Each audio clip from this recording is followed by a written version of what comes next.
السلام علیکم ورحمۃ اللہ وبرکاتہ۔ اللہ تبارک و تعالیٰ آپ کو دونوں جہاں میں برکتیں، رحمتیں، فضل عطا فرمائے، آپ کے گھر میں، کاروبار میں برکتوں کا نزول فرمائے۔ میں آج آپ کو جنات کے دانت کھٹے کیسے ہوتے ہیں، یہ عمل اس کو کہہ لیں یا ٹوٹکا کہہ لیں، تاکہ جن گھروں میں جنات شور و غل کرتے ہیں یا آپ پریشان رہتے ہیں کہ ہمارے گھر میں جنات ہیں، ہمارے فلاں رشتہ دار کے گھر میں جنات ہیں، تو ان کو کس طرح نکالا جائے، کیا کریں۔ بہت عملیات کیے، بہت کچھ پڑھا، مگر وہ نہیں گئے۔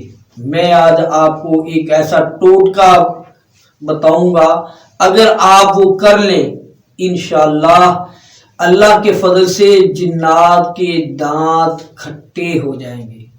جی ہاں، جس طرح یہ محاورہ کہا جاتا ہے کہ ہم نے دشمن کے دانت کھٹے کر دیے، اسی طرح جنات ہمارے دشمن ہیں۔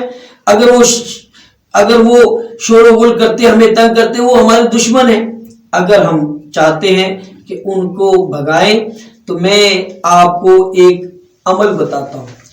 قاضی علی بن حسن بن حسین رحمۃ اللہ علیہ، ان کے ہاں بہت سارے جنات کی جماعت آیا کرتی، ان سے گفتگو کرتی، بات چیت کرتی، پھر چلے جاتی۔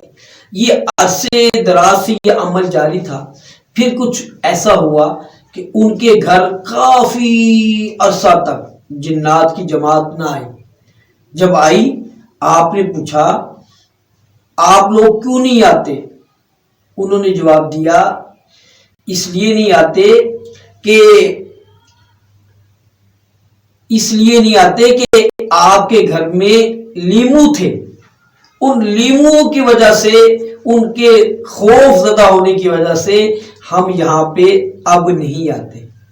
جن کے گھر میں یہ معاملہ ہو ان کو چاہیے کہ گھر کے مختلف کونوں پر لیمو رکھ دے، انشاءاللہ تبارک و تعالی لیمو کی وجہ سے جنات نہیں آئیں گے اور آپ کا گھر محفوظ و معمور ہو جائے گا۔